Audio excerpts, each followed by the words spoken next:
गरीब लकड़हारा और रहस्यमय गुफा।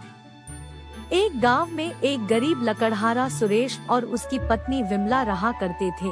सुरेश लकड़ियां बेचकर अपना गुजारा किया करता था। सुरेश और विमला गरीबी में परेशान अपनी जिंदगी काट रहे थे। एक दिन सुरेश लकड़ी काटने जंगल में जा रहा होता है, तब उसे एक रहस्यमय गुफा दिखती है।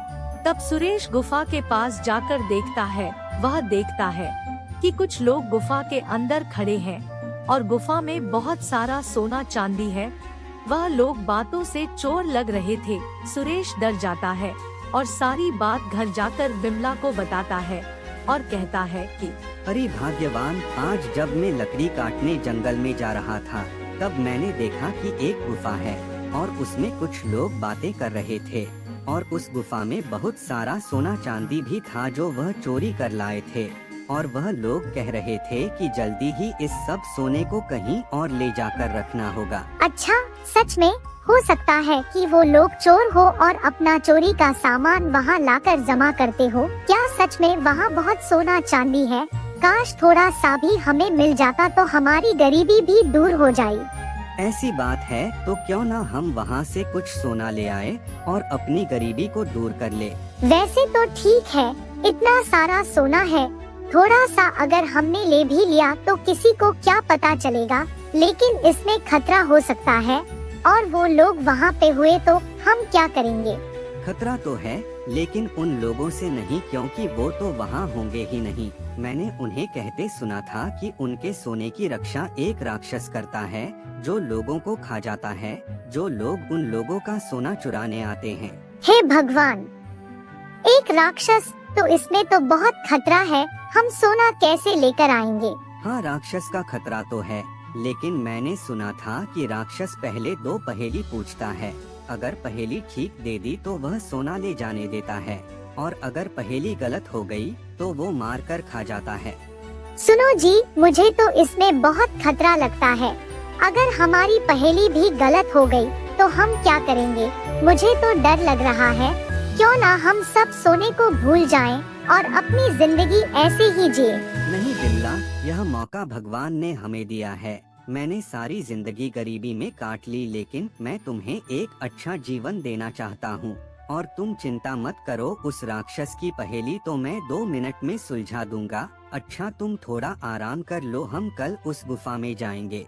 और फिर सुरेश और विमला दोनों सो जाते हैं। अगली सुबह होती है और दोनों जंगल में उस गुफा की तरफ चल देते हैं। जब सुरेश विमला को गुफा के अंदर लेकर जाता है तो इतना सोना चांदी देखकर विमला चौंक जाती है और कहती है, अरे मोरी मैया, इतना सारा सोना! सुनो जी, हम जल्दी से थोड़ा सा सोना लेकर यहाँ से चलते हैं, मुझे बहुत डर लग रहा है। जैसे ही विमला ऐसा बोलती है, गुफा का राक्षस सामने आ जाता है और कहता है, और इंसान आ गए सोने की लालच में, आज तो लगता है पेट भर कर खाऊंगा। तो बताओ, तुम लोग भी सोना लेने आए हो? हाँ, हम सोना लेने ही आए हैं।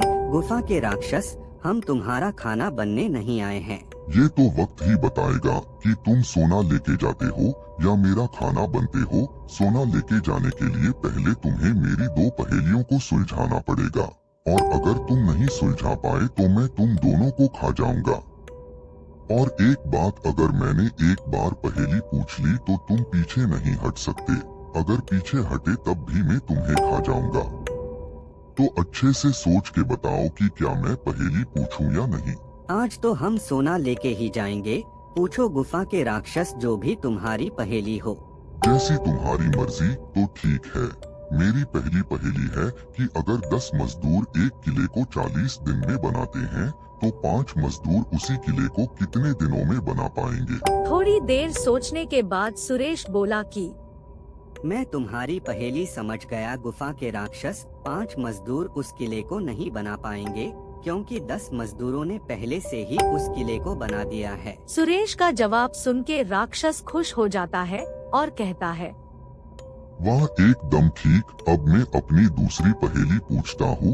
एक आदमी 10 दिनों से सोया नहीं है और वो बीमार भी नहीं हुआ, बताओ कैसे?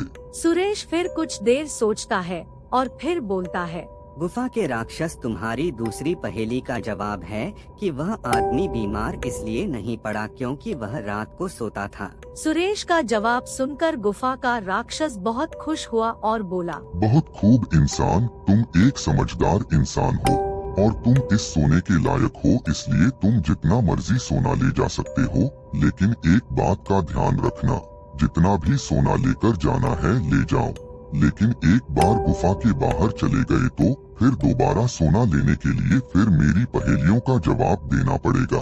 धन्यवाद गुफा के राक्षस, मैं समझ गया तुम्हारी बात। तो ठीक है, अब हम सोना लेकर चलते हैं। और फिर सुरेश और विमला अपने अपने बैगों में सोना भरकर एक बार में जितना सोना ला सकते थे लेकर अपने घर आ जाते हैं।